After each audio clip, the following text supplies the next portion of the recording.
Sveiki. Šiandien kalbinu Raimondą. Tai moteris, kuri tiesioginė žodžio prasme išėjo į pasaulį laimės ieškoti. Ji gyveno ir studijavo Norvegijoje, ieškojo savęs Ispanijoje, kol galiausiai sugrįžo į Lietuvą, kuomet ją pašaukė vidinis balsas. Lietuvoje ji sutiko savo gyvenimo žmogų ir neužilgo su juo iškeliavo į nuostabią, tačiau permainų kupiną kelionę Balyje, kurios metu Raimonda atrado tai, kas jai teikia didžiausią prasmę gyvenime. Padėti moteriams, kurios pamiršta save kasdienybėje. Tai šiandien mes kalbinam Raimondą. Primink man savo pavardę, Urbanaitė ar Urbonaitė? Šiaip tai yra Urbaitė. Urbaitė. Atsiprašau. Bet mes visą laiką kalbamės tarpusavy su draugiam, kad tokios pavardės kažkaip netaip labai ir daug yra. Dažniausia būna Urbanaitė, tai mane dažnai pavadina Urbanaitė. Tai kažkaip jau aš nebeatkreipiu dėmesį. Nepriėmė asmeniškai? Ne. Jau nebe. Ne. Tai dar kartą, Raimonda Urbaitė. Bet labai čia viena dalis svarbi pažymėti, kad šiaip socialinėse medijose aš esu Raimonda Ryvas. Tai esu pakeitus jau pavardę, dar ne visai oficialiai, bet šiaip pavardė dabar bus mano tokia nauja. Ryvas. Raimonda Ryvas. Taip. O ką tau reiškia tas pavadinimas Ryvas? Ar yra kažkokia simbolika už to? Simbolikos kažkokios specialios nėra. Tiesiog paprasčiausiai kurį laiką gyvenau Ispanijoje ir mane ta kultūra tiesiog traukė, man jinai labai artima yra ir toks atrodo tokia kultūra pagal mano charakterį visiškai. Ir tiesiog galvojau, kokią pavardę norėčiau pasikeisti. Tai yra kažkokia tais senovės bajorų pavardė, kuri man gražiai skamba, patinka. Supratau. Papasakok dar apie Ispaniją. Kaip tau sekės ten gyventi? Kas tau ten buvo taip artima? Jo. Tai, kad geriau suprast, tai aš prieš išsikraustant į Ispaniją gyvenau Norvegijoje. Tokia šalta šalis, šalti žmonės. Ir man po 7 metų tiesiog toks, sakykime, mentalitetas ir tokia kultūra labai netiko ir aš tiesiog pasijaučiau, kad man gana. Ir tiesiog aš galvojau, tiesiog man reikia būtinai kažkur pabūt, kad atgautų tą sveiką balansą tiesiog. Tai aš visiems pasakoju tą istoriją, kaip turėjau egzaminą 9 ryto, nes tiesiog aš mokiaus Norvegijoje ir turėjau egzaminą 9 ryto, paskutinį apskritai gyvenime egzaminą. Jo, ir 9 vakare aš jau turėjau skrydį į Alicantę. Tai aš nieko nelaukiau. Aš parašiau per 4 valandas tą egzaminą ir tiesių taikymų, galima sakyti, aš išskridau į Ispaniją ir toks buvo, tokia mano istorija buvo, kad aš tiesiog buvau jau visai pasilgus to tokio, nežinau, tokios šilumos žmonių, tokio bendravimo, kadangi ten žmonės tiesiog jie nors ir nepažįstami, bet jie elgiasi kaip pažįstami. Ir ne tik, kad pažįstami, bet kaip draugai tiesiog. Jie visada, tai tokia kultūra, kur patars, jiem akivaizdžiai tiesiog yra įdomu tavo kažkokie tai rūpesčiai, problemos. Jie gal ir užmirš kitą dieną apie tave, bet tą minutę jie tiesiog padarys viską, kad galėtų padėti tavo kažkokiose rūpesčiuose, problemose ar dar kažką. Jie pilnai susikoncentravę į tave yra ir tiesiog apie tave dažniausiai būna pokalbis ypatingai. O ar tu žinojai prieš skrisdama į Ispaniją, kad ten tokie žmonės tavęs laukia? Ar tu tu žinojai? Jo, aš metus laiko prieš įsikraustant visam laikui, aš skraidžiau į Ispaniją. Ir tenais tiesiog man labai toks jausmas būdavo, kad aš ten kaip kažkokius kaip antrus namus, dar tuo metu net nejaučiau, kad Lietuva mano kažkaip labiau namai būtų. Kas aišku įvyko daug vėliau, tai man ten buvo daug labiau artima. Ir toks jausmas, kad visada atrodo grįžti namo ir atrodo kažkas laiką ten tavęs laukia ir atrodo viskas taip pažįstama. Lyg ten būčiau gyvenus, nežinau, gal ir gyvenau kadaise. Praeitam gyvenime. O ką tau teko veikti Ispanijoje? Nes sakei, kad ten kurį laiką gyvenai, tai ar ten dirbai kažką, ar studijavai, ką ten veikiai? Tai mano toksai buvo tuo metu dar ieškojimų, sakykime, laikotarpis. Aš dar visai taip ieškojau, kam aš čia sutverta esu, ką aš čia noriu veikti, kas čia man faina, kas čia man patinka. Ir atsimenu, kažkurio momentu visai man pasirodė, kad visai norėčiau dirbti su nekilnojimu turtu. Man toks atrodo, aha, fainai, čia Ispanija, kažkokios gražios vilos, kažkas tokio čia bus, wow. Ir aš galvoju, tiesiog pabaigsiu kursus kažkokius tais, kad aš galėčiau ten dirbti. Ir aš ten atvykus, ne iš karto įsidarbinau, po kelių mėnesių, bet įsidarbinau Malagos pakrantėj, visai, galima sakyti, jo netoli ten Malagos. Visai gražu. Ir aš ten kažkiek laiko pradirbau. Nėra taip viskas, kaip ten, nebuvo taip viskas, kaip aš ten įsivaizdavau, kad čia bus viskas gražu ir faina. Kažkurio momentu tai taip, aš važinėjau po visokiausius gražius objektus, tenais fotografavau, ten dėjau į internetą ir tiesiog vyko tas pardavimų procesas kažkiek. Bet po kurio laiko tiesiog dingo ta vieta darbo ir aš tokia atvykus į šitokią gražią pakrantę, vaikštau pajūriu ir galvoju, okei, nu tai aš čia dabar vėl 4 mėnesius darbinaus ir po kokiu, nežinau, aš mėnesį gal tam pradirbau ir kažkiek tiek. Ir dabar galvoju ir vėl visai toksai momentas, vėl aš be nieko, bet kažkuo, aha, aš jau tada turėjau labai aišku suvokimą, kad jeigu gyvenimas tave iš kažkur, sakykime, iš kažkokios situacijos išima, ne, arba ten, sakykime, pašalina, tai tave reiškia įdėsi dar geresnė. Ir kai aš tą tokį shiftą savo galvoj tokį padariau, tai aš per porą savaičių berods gavau labai gerą darbą klinikoje, administratorė, o ta klinika, jinai tokia mažytė, klientų srautas nedidelis, jie yra skandinavai, visi skandinavai, kadangi aš mokėjau norvegų kalbą, aišku, supranta. Aleliuja. Jo, aišku, alga tokia buvo 2, gal nežinau, gal 3 geresnė. Rimtai. Darbo mažiau ir dar ant galo iš vis covidas atėjo, nu tas jau ta pirmoji banga, tai iš vis ten darbo beveik, galima sakyti, net nebuvo. Ir dar pliusą gavau tokį, kad tiesiog aš galėjau apskritai vaikščioti pirmyn atgal į darbą, kas tuomet visiems pasaulio žmonėm buvo sudėtingo, o ypatingai Ispanijoje iš vis buvo uždrausta išeiti į lauką. Rimtai. Tai man tas darbas visokiojopai atnešė tokį, nežinau, labai tokias ekskliuzyvinės galimybės. Bet čia grinai kaip likimo žingsnis kažkoks, kaip sakant, buvai nekilnojamo turto brokerė, kaip sakant, tada ta darbo vieta užsidarė, pokšt ateina, žinai, visiškai kita galimybė. Taip. Kai tu pradėjai kitaip mąstyti apie gyvenimą, kad vienos durys užsiveria, bet kitos atsidaro ir su tam mentalitetu tiesiog radai daug geresnį darbą, kaip sakai, kelis kart geriau apmokama. Ir kas įdomiausia, kad būtent tikriausiai privati klinika ten buvo. Taip, privati klinika Ispanijoje, kurie aptarnauja būtent norvegus ir kino kalbą, skandinavus. Ir tu tą kalbą puikiai mokėjai. Taip. Tai ant kiek susidėliojo dalykai, žinai. Ir paskui covidas, visi uždaryti namuose, kaip kokie, žinai, kaip gyvūnėlis narvelį, o tu, kaip sakant, laisvas paukštis, ką nori tą darai, vaikštai. Taip, ir aš vaikščiau ne bet kur, o aš vaikščiau tą pagrindinę gražiąją promenadą palei jūrą. Ir žmonės, ir ten aišku palei tą promenadą viešbučiai ir butai. Aha. Ir žmonės tiesiog balkonuose uždaryti kaip gyvūnėliai, žiūri į mane, o aš einu savo, žiūriu palmes, jūrą, papūgas. Nu, pasaka. O ar buvo, kad taip eini tą promenadą, pokšnai neišsimauda jūroje, eini toliau į darbą? Ne. Nebuvo? Čia aš gal tai padaręs būčiau. Čia gal tu tai padaręs būtum, jo, visgi druska tai negerai, aišku, ant kūno po to.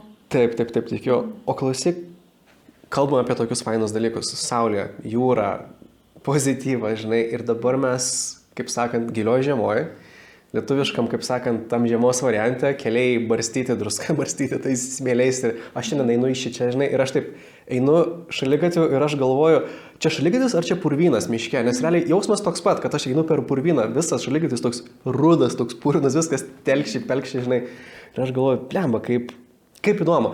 Tai vat, man labai norėčiau paklausti, kaip tu jauteisi, žinai, grįžus iš Ispanijos, iš tokio šviesaus. Gerai, nesakysiu, kad geresnio, bet saulėto krašto, iš čia į Lietuvą, nes kontrastas tai didžiulis ir tu dabar čia esi įsitvirtinus. Tai kaip tu jauteisi, kaip tu nusprendėjai grįžti į Lietuvą galų gale? Jo, tai čia irgi tokia visai ilga istorija.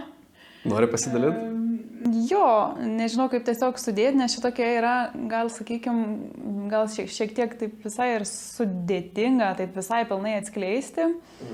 Aš jutau kažkaip, kad būtent tas laikas Ispanijai mane kažkaip taip pripildė dėl to, kad aš ten nuolat keliavau. Ten visą laiką buvo galimybės keliauti, viską išnaršyti, kas ten aplinkui yra ir ne tik aplinkui visam regione, bet ir šiaip tiesiog atrodo prisisėmiau tų patirčių visokiausių ir jutau, kad ateina toksai laikotarpis, kur man reikia kažko tokio labai savo. Nes, sakykime, Ispanija man labai savo ir po šiai dienai mane tenais traukia nuvykti ir aš ten nuvykstu vis, nežinau, gal 2 kartus per metus ten savaitį. Reguliariai. Jo. Bet man kažkaip labai trūko visgi tos savos lietuviškos bendruomenės, ypatingai. Ir aš suvokiau, aš iš pradžių net nesuvokiau, kai aš išvykau į Lietuvą, atsimenu, vasarai, tai aš darbę pasiėmiau mėnesio atostogų, su ko aš grįšiu. Spėk, ar grįžau? Aišku, ne. Geras. Aš čia vasara, čia stovyklos, čia atrodo bendruomenė, čia kažkokie žmonės. Aš buvau to pasilgus, nes ten tokio visai kažkokio artimo, tokio ryšio visai artimo, tai aš neturėjau visai, tokio kažkokių draugų artimų nebuvo to. Gilaus nuoširdaus. Taip. Aišku, tiesiog negali ten labai greitai galbūt išvystyti, ne, tiesiog tokių dalykų. Bet jo, man kažkaip toks buvo pojūtis, kad man atsirado tokia trauka į Lietuvą tiesiog grįžti. Bet aš tą suvokiau tik čia pabuvus gal, nežinau, gal po 2 ar 1,5 mėnesio daugmaž kažkur tais pabuvus. Ir padariau sprendimą. Tiesiog padariau sprendimą, kad viskas, aš grįžtu šičia ir nesvarbu kas, aš kažkaip galvoju, okei, čia yra tie orai, kaip tu pasakai, purvynai ten ir taip toliau šalta. Tai tas tiesa, nėra gal malonu, bet atrodo, tas poreikis kažkokio ryšio ir artumo su žmonėm, savais tokiais, sakykime, žmonėm. Taip. Man tiesiog buvo daug aukštesnis ir daug gilesnis ir tiesiog aš viskas, tiesiog galvoju, kažką darysiu gal ir nebūtinai, kas man patinka bent jau pradžiai, bet vis tiek galvoju, būsiu čia ir kažkaip netgi buvo žmonės, kurie sako, jo, tau čia taip atrodo iliuziškai, kad tu galbūt, sakykime, taip atrodo, kad bus čia tie draugai, bus čia kažkas, bus čia toks fainas gyvenimas. Pasako, taip nėra. Čia iš moters girdėjau, kuri tiesiog gyvena nuolat Danijoje ir nori grįžti į Lietuvą, bet vis bijo. Tiesiog. Ir sako, tiesiog, kad taip greičiausiai nebus. Jinai kalbėjo apie Daniją ir apie Lietuvą. Jinai norėjo pati grįžti į Lietuvą, bet nuolat irgi būnant į Daniją, irgi trūksta tos tiesiog žmonių, savų žmonių. Ir jin kažkaip tokį turėjo įsitikinimą, kad grįžus į Lietuvą, tiesiog mums tiesiog iliuziškai atrodo, kad čia mes gausim kažką, ko mes neturim. Aha. Jo, ir aš taip kažkurio momentu galvoju, gal ir būt, gal ir teisi, gal ir ne, bet man toks atrodo nesutrukdė visiškai tas jos pasakymas toksai. Ir aš taip pagalvojau, viskas, aš grįžtu, nesvarbu kaip bus. Ir žinoma, aš tik grįžus, aš sugebėjau vis tiek aplinkui save sukurti nedaug buvo žmonių, bet vis tiek buvo tų žmonių, keletą draugų. Ir man atrodo labai, bent jau pačiai pradžiai, viskas buvo labai puikiai, viskas labai, toks gerai atrodo. Kiek tau metų buvo tada? Tai sakykime, čia buvo maždaug apie prieš 4 metus, tai man dabar yra 29. Aha, tai tu 25 metų būdama grįžai Lietuvą atgal ir sugebėjai rasti draugų. Taip. Nes daug žmonių vyresniam amžiuje turi daug sunkumo, kaip rasti savo artimą žmogų, kaip rasti tą nuoširdų draugą, žinai. Ne šiaip draugelį. Nes draugelių tai visi turim. Draugelių pažįstamų tokių, žinai, kur paprašysi pagalbos ir žmogaus nebus, ta prasme. Tol, kol linksmai šalia tavęs, reikia pagalbos, žmogaus nėra. Nori išsikalbėti, kad tau sunku, nori, kad tavęs išklausytų, žmogaus nėra. Jis ar jinai yra tik tuo metu, kai yra viskas linksma, viskas gerai. Kai saulė šviečia, jie su tavim. Kai saulė, kaip sakant, už debesies pasitraukia, viso tų žmonių nėra. Ir aš dažnai girdžiu žmonių, kad apie tuos šiltus kraštus kalbant. dauguma atsiliepia labai panašiai, kad ten, kaip sakant, visą laiką saulė šviečia, visą laiką gera, linksma, šilta, bet to nuoširdaus draugiško ryšio, tokio tikro nuoširdumo, kur, žinai, heart to heart, kur širdį atveri ir jautiesi priimtas, išklausytas, jie ten neranda. Ir jie turi tenkintis to tokiu paviršutinišku bendravimu, kuris labai fancy, labai linksmas, labai fainas, sveikinasi visos pardavėjos su tim, sveikinasi padavėjai, sveikinasi autobusų vairuotojai. Aš kaip Prancūzijoje pusę metų gyvenau. Pilnai patvirtinu, žmonės žymiai mandagesni, bet tuo pat metu to tokio nuoširdaus šiltumo, iš širdies einančio jo buvo mažai labai. Ir jį buvo labai sunku megzti iš tikrųjų. Ir grįžti į Lietuvą kažkaip žymiai lengviau prisijaukinti, žinai, žymiai lengviau iššaukti, suteikti ir žmonės jį labiau priima. Bet va tose šiltuose kraštuose, va to tu negali nuoširdumo to didžiulio. Bet tu gauni labai gražų mandagų paviršių, kuris yra nuostabus. Aš kažkaip taip jaučiausi. Jo, nu va tavo patirtis galbūt iš kažkur kitų šalių, aš sakyčiau, galbūt ten apie Ispaniją nėra tik paviršius visgi. Aš kažkaip visai sugebėjau užčiuopti tokius dalykus, kad jiems iš tikrųjų, na, aišku, visokių žmonių yra, bet aš kažkaip vis pritraukdavau kažkaip tokius prie save žmonės, kuriems nuoširdžiai rūpi, žinai, tavo visokie reikalai, tavo problemos arba dar kažkas. Tai vad nežinau iš tikrųjų apie tos draugus, tai aš tokį gilų tikėjimą vad turėjau, kad aš čia grįžtu dėl to ir man atrodo, kad aš va, tokiu būdu kažkaip prie savęs tokius žmonės ir visai pritraukiau, kurie visai, sakykime, faini žmonės. Aišku, gal tuo metu man atrodė, kaip sakyti, jie gal šiek tiek kitaip, nes, pavyzdžiui, dabar kokiam esu aš etapė, nu, aš nesu visais bendrauju jau dabar. Tiesiog aš labai keičiaus per visus tus 4 metus. Labai daug vyko įvairių tokių metamorfozių. Jo, virsmų. Tai jo, ir dabar vis dar vyksta, ir dabar dar labai toks atrodo filtruojasi, atrodo faini žmonės, aš juos visus myliu tos žmonės, bet tiesiog atrodo, esu pati visai kitokiuose gyvenimo, gal sakykime, iššūkiuose ir visai kitokiuose lygmenyse ir atrodo natūraliai norisi bendrauti tiesiog su žmonėm, kurie yra tokie, sakykime, labai panašiuose dalykuose. Jo, nes atrodo panašiam kely. Jo. Tai vat su draugais man tokios istorijos buvo ir atrodo, vat dabar dar irgi per paskutinius gal 1,5 metų, sakykime, dar labai pasikeitė, atrodo visi pažįstami, visi draugai ir atrodo vis nuolat keičiasi, taip. Aš įsivaizduoju, kad labai didelė nojaus draugų, žinai, draugų rato tas tokia įtaka irgi yra tau, žinai, kad tu pamatai visai kitą spektrą. Nes nojaus draugai tikrai yra išskirtinės asmenybės, kurių šiaip nesutiksi gatvėje. Ir jie visiškai kitokį pasaulėžiūrą neša ir taip toliau. Ir prieš einant šiek tiek toliau, aš dar noriu trumpai sugrįžti. Tu su nojum buvai, kiek mėnesių Balyje praleidot? 4 mėnesius. 4 mėnesius. Ką tu dabar labiau rinktumėsi? 4 mėnesius Ispanijoje ar 4 mėnesius Balyje? Dabar? Dabar. Dabar tai aišku, kad Ispanijoje, nes Balis turi savo visokių dalykų, kur, sakykime, neeuropietiškais standartais. Taip. Tai nuo gyvenamų vietų, gatvių ir dar daug visokių kitokių dalykų. Tai aš aišku rinkčiausi Ispaniją, be abejonės, nes toks man atrodo, aš tiesiog mes užaugę esam visi, Europoje, sakykime, daugumą. Europietiškom vertybėm. Taip, ne tik, kad, jo, vertybės galima sakyti, bet tas visas gyvenimo stilius, gyvenimo būdas, mums kažkaip, sakykime, pakankamai svetimas yra. Indonezija vis tiek yra, Azijos tokia šalia, Okeanijos, kitaip sakant, vis tiek regionas ir toks atrodo, ten viskas kitaip. Ten viskas kitaip ir, man patiko, sakykime, pasisemti patirčių, pamatyti, kaip žmonės gyvena. Bet gyventi ir ten daugiau gal netgi grįžti aš visai nenorėčiau. Užteko. Beje, pasaulyje yra labai daug gražių vietų ir fainų, tai galima ir pamatyti kažką kitą visai. O sakyk, aš atsimenu visą draugų kompaniją, kur nuvažiavo į Balį. Labai, ar Nojus sakė, ar to aš tiksliai nepamenu, bet frazė skambėjo taip, kad vaikinams, kaip sakant, buvo lengva, jie ten čilina, viskas šil, o merginos per transformacijas eina per visokias, žinai, pokyčius, per visokiausius išbandymus. Taip. Ar galėtum pasidalinti, kokie tau išbandymai buvo būtent Balyje? Jo, tai tas čia visai toks buvo įdomus dalykas. nes mūsų visai iš pažįstamų rato merginų buvo nemažai ir vaikinų, bet jo kažkaip daugiausia, tai kažkaip teko su merginomis tiek pabendrauti, šiek tiek giliau.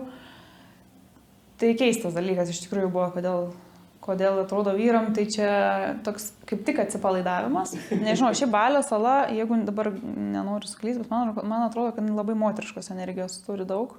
Spėju taip, jeigu gerai pamenu. Tai vyram labai gerai. Malonu. O ką tai reiškia? Reiškia, atsipalaiduosiu, Taip. Čia nuvažiuosiu su motoroleriu čia greit jį nuvesiu, toks, atrodo, nėra kažkokio tokio labai daug galvojimo ir natūraliai ta sala va taip tiesiog veikia. Gražiai, taip chillina, toks chill vibas. Taip, jo. Nereikia ten labai stengtis, kovoti, prasme, daryti, ten tipo, grindint. Taip, tai va, aš įsivaizduoju, kad vyram gal ir buvo tas momentas, kad gavus tokios moteriškos energijos natūraliai iš žemės, turbūt greičiausiai taip. Pačios erdvės. Taip, jo. Visai toks atrodo atsipalaidavo visą nervų sistemą, žinai. Tiesiog nebėra to tokio rezultatai, pasiekimai, ten dar kažkas. O moterims aš taip įsivaizduoju, kad gal pridavė dar papildomai moteriškos energijos ir galbūt moteris pradėjo viską jaust, dar daugiau ir dar taip ryškiau, negu įprastai jaučia. Nes, sakykime, gal Lietuvoje, tai tokia, sakykime, visai tokia klampi energija, nes, čia taip šalta visai, taip, sakykime, drėgna. Kovoja už išlikimą daugiau ar mažiau. Taip, jo.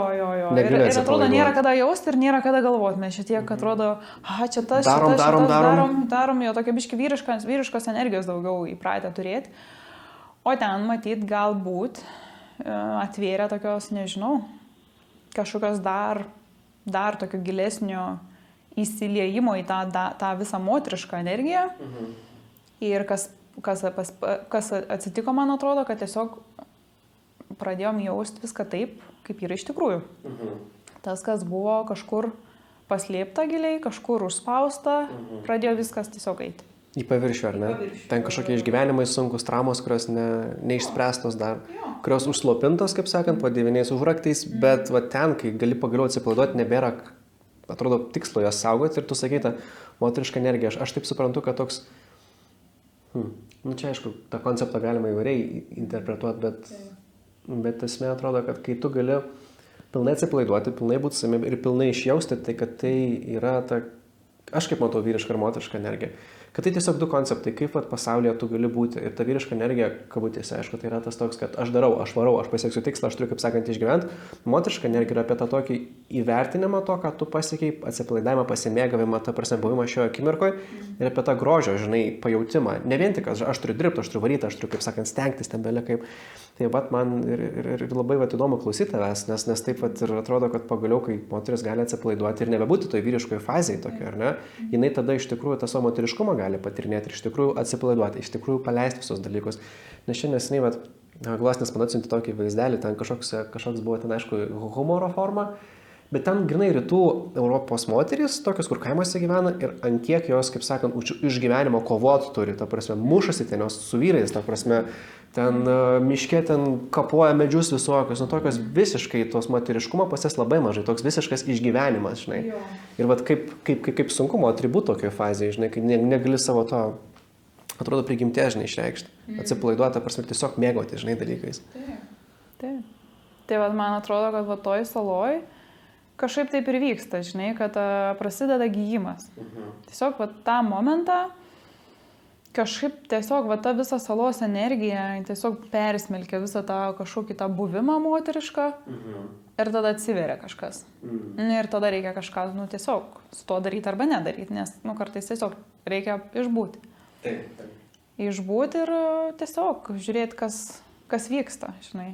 Jo. Tai toks patyrimas. Jo, man tai įdomiai irgi buvo. Tik nežinau, kiek kartais buvo tai susiję su išoriniais dalykais, nes buvo labai daug trigerių išorinių. Tai aš įpratus tokio visai ramybei pakankamai būti, o tenais toks jausmas, kad ten ramybės nėra tiesiog. Nėra ramybės, nėra savos vietos, mes nuolat keliaujam iš vienos vietos į kitą, tai toks jausmas, toje erdvėje niekada nesikaupia mano pačios energija. Ir pasidaro sudėtinga tada. Tiesiog paprasčiausiai. Aš labai gerai atsimenu, kažkada su Noim susiskambinam ir jis man pasakoja, mes čia namelyje, džiunglėse, namelis medė, čia labai faina, labai gražu. Ir jis sako, bet tu girdai kaip džiunglės visos dainuoja, tiesiog be perstėjo. Kažkas ten, ar beždžionis, ar serplėš, neatsimenu, aš galvoju, tai kaip jūs mėgat, sako, tai va, nemiegam, žinai. Jo, tas triukšmas visą laiką yra arba iš žmonių, motorolerių pavyzdžiui, tarkim, arba tiesiog triukšmo kažkokio gatvėje, nes taip irgi dažniausiai būna. Arba jeigu tu atsiduri kažkur džiunglėse, tai garsų gali visokių išgirsti, netgi tokių, kur vienas draugas Evaldas kvietęs tiesiog, ką ten, nežinau, šitą haustą, sako, čia kažkur elektra eina, o ten iš tikrųjų ten ties ir plei. Ne elektra, jo, ten tiesiog vabžiai, kurie tokį garsą nuolatinį čirpimą daro. Geras. Jo, nu nežinau, gal man asmeniškai ten į elektrą taip nepanašu, bet nemalonus garsas. Kas, ką nori, tas tai girdė, žodžiu. Nemalonus, jo. Labai šiaip įdomiai skamba. Aš kažkaip... Bet niekad nebuvo kažkoks draugų susitikimas, kur būtų fotkės balio, ar ne, kokio balio fotkių, fotografijų, kaip sakant, vakarėlis. Kur sėdėm tiesiog ir scrollinam ir komentuojam. Gal reikia kada padaryti ką? Vakarėlio tokio nebuvo, bet mūsų susibūrimų tai buvo, gal keli, gal nežinau, gal 4 kokie. Buvom susibūrę visi tenais. Bet jūs, kurie, kaip sakant, buvot balė, bet aš turiu minėti tiem, kurie liko Lietuvoje, žinai, vos netokio jūsų prisiminimų vakaras būtų, man būtų tokia ekskursija po jūsų patirtį ten balė, žinai, visai fanu, aš manau, būtų. Gal ir jo, galim ir kažkada ir paplanuoti, aišku, nežinau, kiek čia kam tas įdomu. Oi, man tai įdomu. Aš manau, kad tikrai... Mes visi ten daugumą mūsų, tokių artimiausių žmonių jau buvom ten, patyrėm tą, tai nežinau, gal kažkam jo ir įdomu būtų. Supratau. Tai gerai, baigiant apie balį, ar galėtum kažkokią savo pamoką pasidalinti pamoką, patirtim, kurią tu išmokai ir pasikeitė, nes sakė, vyko transformacijos. Taip.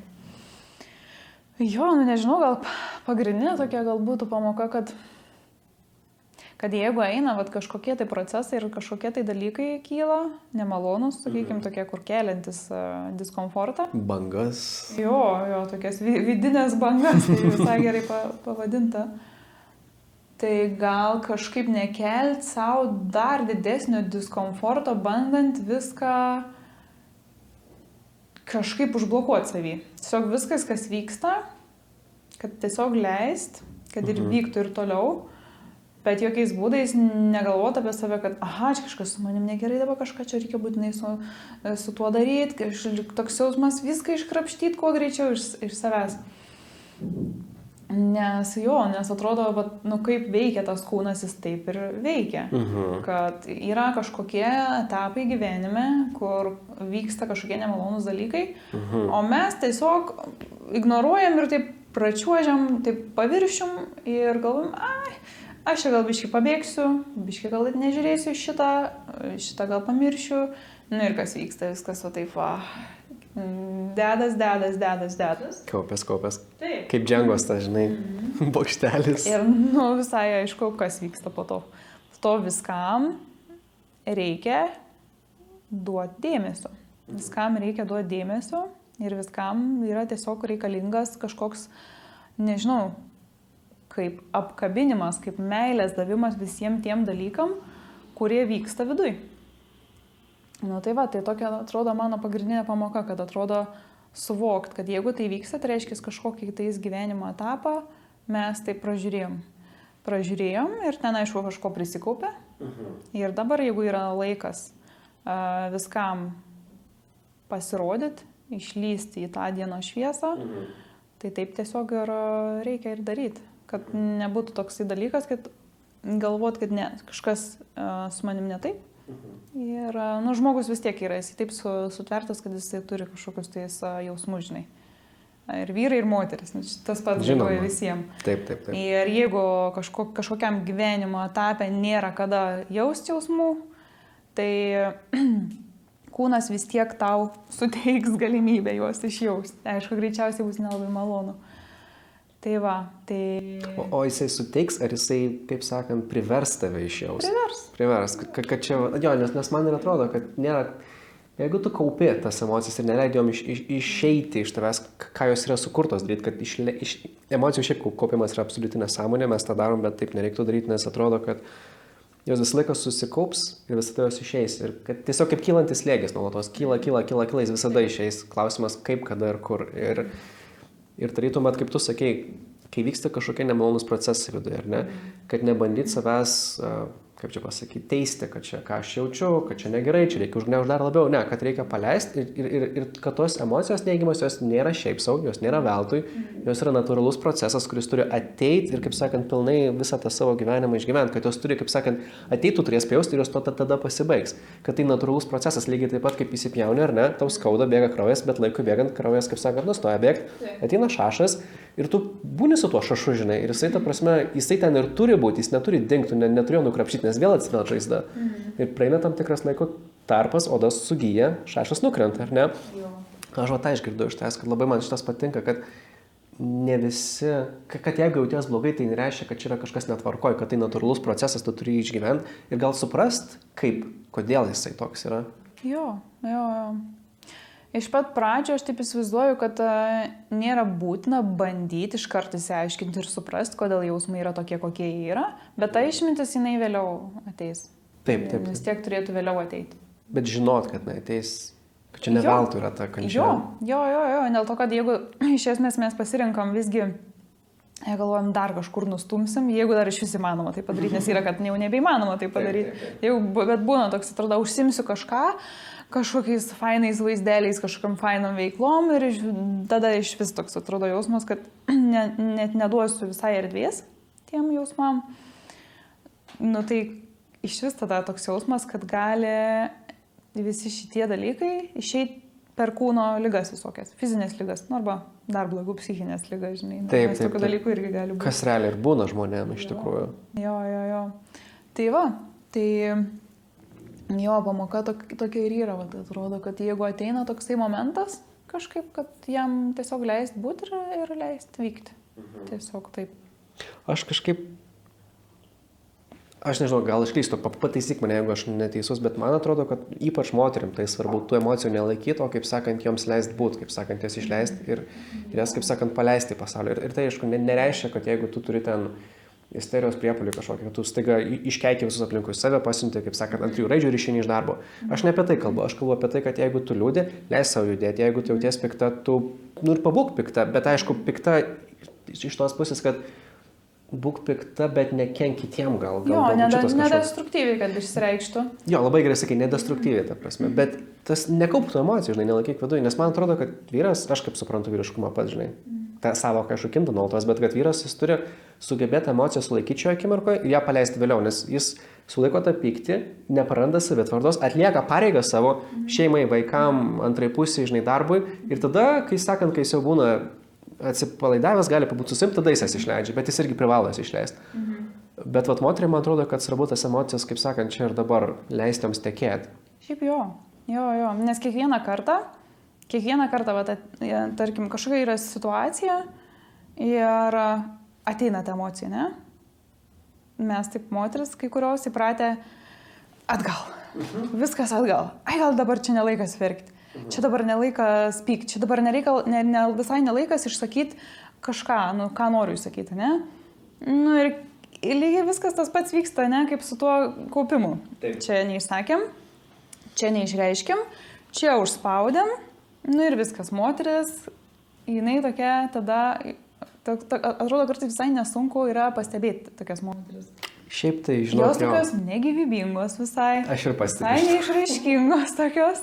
Tiesiog, jos tokios labai matos ir iš veidas toksai visą laiką, galima sakyti, toks visą laiką vienos išraiškos, visą laiką vienodas. Nėra tokių veide emocijų ir toks jo, ir liūdesys toksai atrodo, tos kūrybinės galios atrodo moters visai nebeteka, žinai, kūnų, toks atrodo jausmas, kad ką esu pastebėjus, tai kad būna taip dažniausiai. Jo, kad jos užgniaužia save ir neleidžia savo reikštis tokios, kokios jos nuostabios gali būti, jos, kaip žinai, kaip gėlė žiedas, bet užsiskleidė, žinai. Ir tu žinai, kad ten nuostabus žiedas yra, bet jis neatsiskleidžia niekaip. Norėtų skleistis? Ne. Norėtų? Ne. Kaip tu tokiam moterim padėt gali? Nes tu esi coacherė. Tu moterų, kaip sakant, grupės suburi, tu bandai jums padėti. Tai jeigu, tarkim, ateitų tokios moteris, kuriams neišeina išsiskleisti, bet jos gali, jos turi tą, kaip tu jom padėtum? Ką čia reiktų daryti? Tai visų pirma, jau aš padedu, žinai. Ir Taip. tokių moterų tikrai būna. Tai va, kad tu jau padedi. Tai aš dėl to ir klausiu tas, nes aš žinau, kad tu turi ką pasakyti. Jo, tai tokių moterų tikrai būna ir beveik daugiausia moterų ir būna, kad su tokia problema, kad jų gyvenime kažkaip labai trūksta tų tokių gyvų emocijų ir tokio bendro tokio gyvybingumo, ne? Tokio atrodo moteris labai tokios užsidarę, užsiskleidę. Tai visos, sakykime, ir mano tos praktikos ir visos temos, kuriom dalinuosi ir yra dažniausiai apie tai, kad viską reikia tiesiog leisti jausti, žinai, ir pas mane, vat, kuo yra viskas, sakykime, kitaip, tai kad pas mane yra viskas per kūno ir kūno tam lygmenį. Nes, nežinau, turbūt visiems jau aišku, kad, kūnas bet kokiu atveju vis tiek laikys visą sukauptą tą tokią informaciją, vis tiek viskas ten laikos ir viskas ten būna dažniausia. Tai ką aš darau, aš tiesiog visiškai tiesiai einu per kūną, visi mano klausimai orientuoti į kūną ir jame esančius dalykus tokius, pavyzdžiui, kaip emocijos, ten netgi tie visi tokie limituojantis suvokimai randasi irgi, visi tie tokie mąstymo modeliai, kur visai mums netinka. Dažniausiai visai net netarnauja. Kur trukdo gyventi. Taip, trukdo. Jinai ten nori kažką žengti žingsnį, tarkim, į priekį ir negali. Nes bijo. O bijo dėl to, kad jinai turi suvokimą, kad būtent yra taip ir taip. Nes, sakykime, tas yra labai sudėtinga ir tas visiškai yra neįmanoma. Jo, kaip tu sakei, ta tavo draugė Danijoje, ar ne, kuri bijo grįžti į Lietuvą, nes mano, kad čia Lietuvoje neras draugų. Taip. Ir sėdi Danijoje ir jai nepatinka ten. Nepatinka, ne. Renkas tiesiog tokį gyvenimo būdą iš baimės, kad bus taip ir atrodo atiduoda kažkam, nežinau kam, savo tą tokią vidinę galę kažką pakeisti. Toks atrodo atsiranda toks bejėgystės jausmas, kad nuo manęs kažkaip nieks nepriklauso, nes yra taip ir taip. Pavyzdžiui, sunku rasti draugų, arba sunku susirasti artimų žmonių, arba sunku susirasti gerą, fainą vyrą savo, ne? Daug tokių dalykų yra. Ir tas toksai, arba tas ir tas yra neįmanoma. Labai kažkur taip, atrodo, giliai pas mum yra įrašyta, kad kažkas yra neįmanoma, kad žmonės atrodo tiek stipriai yra įtikėję tais dalykais, kad atrodo jau pakeisti kažką, jau atrodo šitiek yra sudėtinga ir kas beje, aš ką esu pastebėjus, kad taip kalbų lygmenį, kaip mes dabar kalbamės, praktiškai neįmanoma. Praktiškai neįmanoma kalbų lygmenį nieko pakeisti, todėl kad atrodo mūsų visas, sakykime, tas darinys, sakykime, tie 7 kūnai ar nežinau, kas tiki, kas ne, vis tiek vienas iš jų yra, sakykime, tas kūnas, tas, sakykime, labiausiai tankiausias, ne, ir jis bet kokiu atveju turi savo sąmonę. Savo sąmonę, kurioje mes laikomės, įsikibę tam tikrų dalykų, ne, kuriuos mes kažkur ten išgirdom, kažkas pasakė, močiutė pasakė kažką, kad yra taip ir taip, po to mes per televizorių išgirdom, kad yra taip ir taip dedas, ir mes kokių 25 jau esam kratinys įvairių tokių patrikų idėjų. Idėjų prisirašė kažkokių. Tiesų, kabutėse. Tiesų visokiausių, apie tai, kaip viskas funkcionuoja, kaip šitas pasaulis funkcionuoja, kokie yra žmonės, koks yra šitas miestas, o koks yra tas miestas, čia gerai, o čia jau būtinai blogai.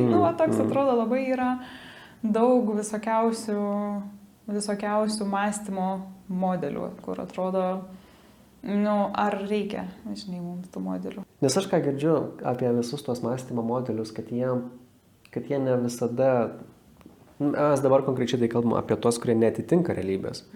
Vat kaip ta to draugė grįšiu į Lietuvą, aš tikriausiai nerasiu tų draugų, nes ne taip lengva, kaip atrodo. Taip.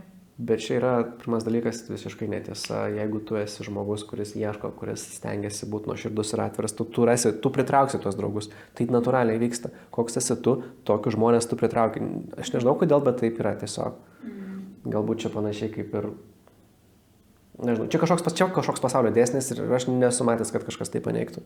Jeigu tu blogas žmogus, aplink tave bus daug blogų žmonių. Jo, čia tai nepaneigiama. Niekaip, jeigu tu geras žmogus, aplink tave staiga gerų žmonių atsiranda. Jeigu tu įprastas normalus žmogus, visi normalus aplink tave. Ir netgi tavo draugų kompanija, kurioje tu esi, jeigu vienas žmogus, tarkim, geria ar ne, tu irgi pradėsi gerti, žinai. Ta prasme, jeigu jūsų draugoji grupėje visi rūko, tai ir tu rūkysi. Kažkaip tas dalykas tiesiog veikia. Ir visose plotmėse, jeigu aplinkui tave nuoširdūs žmonės, atsiprašau, jeigu tu nuoširdus, aplinkui subursi ar susirasi grupę žmonių, kurie irgi yra nuoširdus. Taip, jo. Ir dar tas toks gylis labai, esu pastebėjus, kad svarbu, atrodo, kuo aš pati su savim gilesnį ryšį galiu užmėgsti, tuo gilesnį ryšį aš galėsiu užmėgsti ir su tais kitais žmonėm. Ir visiškai taip tiesiogiai priklausys, kaip tie žmonės geba mėgsti ryšį, ant kiek giliai su kitais žmonėm. Tai dar toksai atrodo, visada yra toks lygmenų dar, žinai, žaidimas. Kiek aš sugebu prie savęs prieiti, taip aš galėsiu prie kito žmogaus prieiti ir toks atrodo bendra dinamika labai tokia atsiras pagal tai. Tiesiog įtakos visiškai taip. Aš tai pavadinčiau, gal ne kiek pavadinčiau iš mano pusės, kaip aš tą darau. Tai aš stengiuosi būti kiek įmanoma atviresnis žmonėm. Aišku, turint omenyje visas socialinės ribas ir panašiai, bet kai aš parodau savo atvirumą, savo širdį žmonėm parodau, jie man savo iškart irgi parodo. Bent jau labai greitai. Ir aš tada pastebiu, tada tas nuoširdus ryšys, iš karto, žinai, atsiranda tas kontaktas, kaip sakant, iš karto. Tai ir mes apie kažką panašaus dabar kalbam. Nes tu sakei apie tą gilį su savim, aš norėjau pabandyti reflektuoti, kaip aš tą suprantu, ir ar čia apie tai, ar tu omeny kažką kito turi. Iš esmės tai taip, bet aišku, aš taip įsivaizduoju, kad, pačioj pradžioj, aš kai atsikraušiu, sakykime, Vilnių gyventi, tai man tiesiog jo reikėjo faino aplinkui save žmonių, tą aš ir turėjau. Bet aš vis per tą laiką, aš jaučiau, kad aš gilinu ryšį pati su savim. Ką tai reiškia? Galėt pavyzdį duoti? Tai ką tai reiškia? Arba ką galėtų, sakykime, tai reikšti? Tai reiškia, kad aš puikiai galiu įvaldyti savo tą savistabą, tai kas vyksta su manim. Suvokti savo vidinius procesus. Taip, juos suvokti ir atitinkamai elgtis. Tai čia visiškai susijęs su tuo, ką kalbėjom. Kad kažkas su manim vyksta, aš jaučiu, kad man nepatogu, kad nebūtų taip, kad kažkas negerai su manim, tai reiškia, būtinai reikia viską uždaryti. Tuoj pat, kad tik nevyktų nieko nepatogaus. Atvirkščiai, kaip tik atrodo visiems procesam, reikia duoti kuo daugiau meilės ir labai stebėti, kaip aš pati su savim kalbuos. Leisti tiem procesam vykti, nestabdyti jo. Nes, tarkim, man kyla mintis kažkokia. Šita moteris kažką labai gerai daro, bet jin jau senai tai daro, jai labai gerai sekas, jinai labai puikiai gyvena. Ir tada galėtų kita mintis būti, bet aš tai netokia. Bet Man trūksta kažko. Juk aš galėjau jau ten senai pradėti tą ir tą daryti, jau dabar būčiau gal aš visai kažkokia sutinginiai, bet aš visai kažkokia nefaina, visai kažkas su manim netvarkoju. Toks vidinis dialogas ir prasideda dažniausiai, žinai. Tas moteris, taip, ypatingai ir tas toksai visą laiką toksai lyginimasis. Tai taip ir susiveda visi šitie dalykai, atrodo, kad labai svarbu, koks tas vidinis dialogas yra su savim būtinai.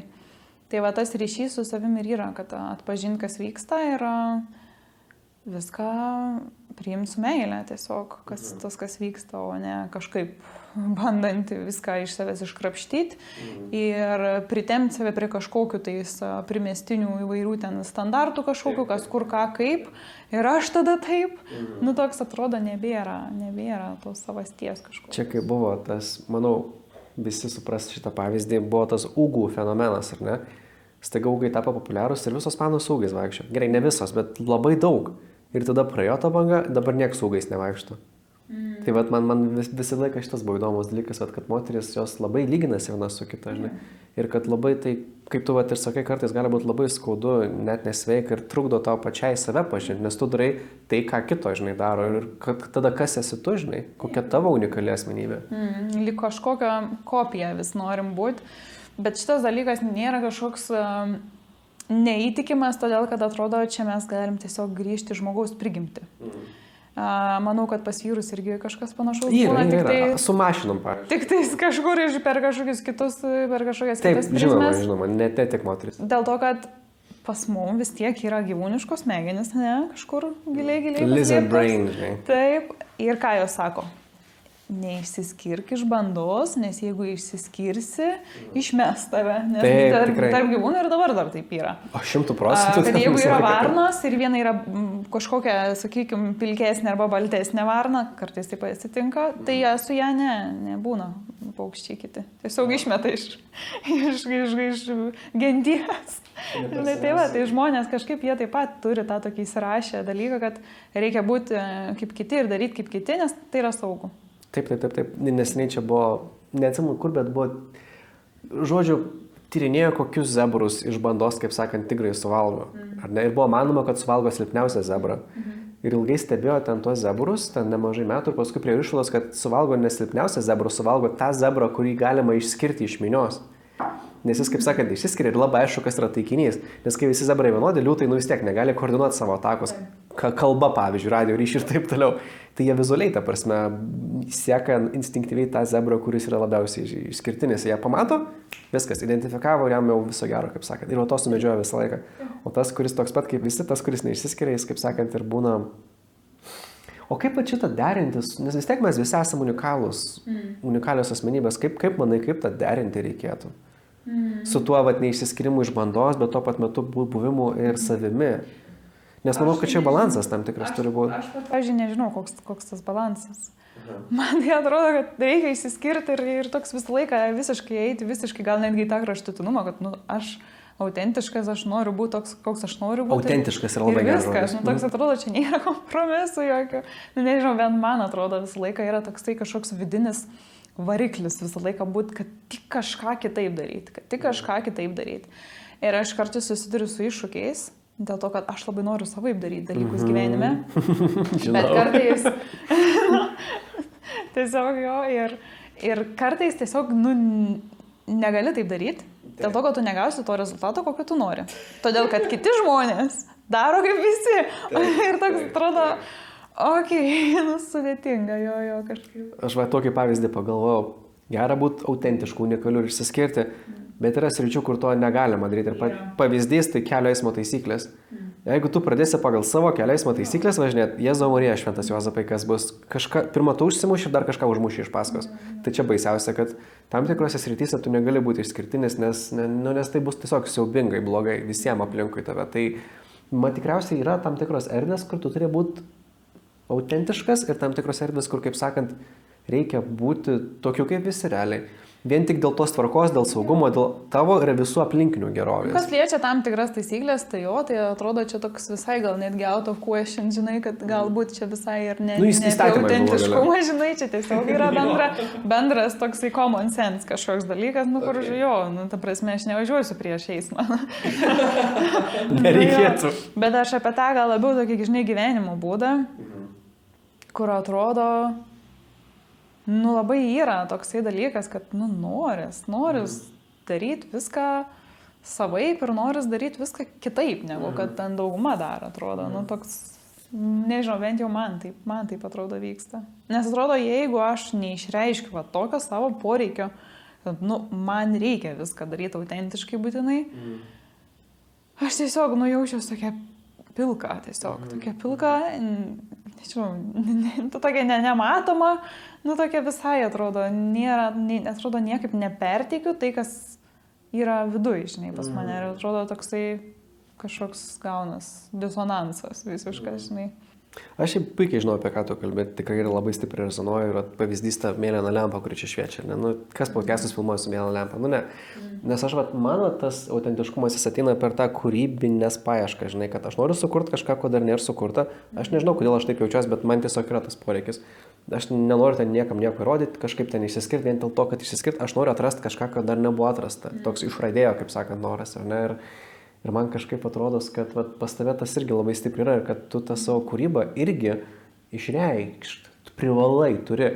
Nes čia kūrybinio žmogaus bruožas, jeigu tu tiesiog negali daryti taip, kaip yra įprasta, nes kažkoks instinktas yra atrasti kažką naujo. Nebūtinai, kad čia mano ego patenkinti, ne, yra kažkoks, aš noriu atrasti kažką naujo, žinai, kažką, kas gali žmonėm kitaip padėti. Mano bent jau toks, tokia. Taip, ir čia visiškai atsiduria į tokį dalyką kaip lyderystė, žinai. Dėl to, kad jeigu žmogus yra toks linkęs į tą lyderystę, jisai linkęs kažką savaip daryti ir tai yra tiesiog kažkokiu būdu patampa naudinga, ne, sakykime, žmonėm kitiem, tai tiesiog kiti žmonės jums juos sekti, žinai, tiesiog taip natūraliai gaunas.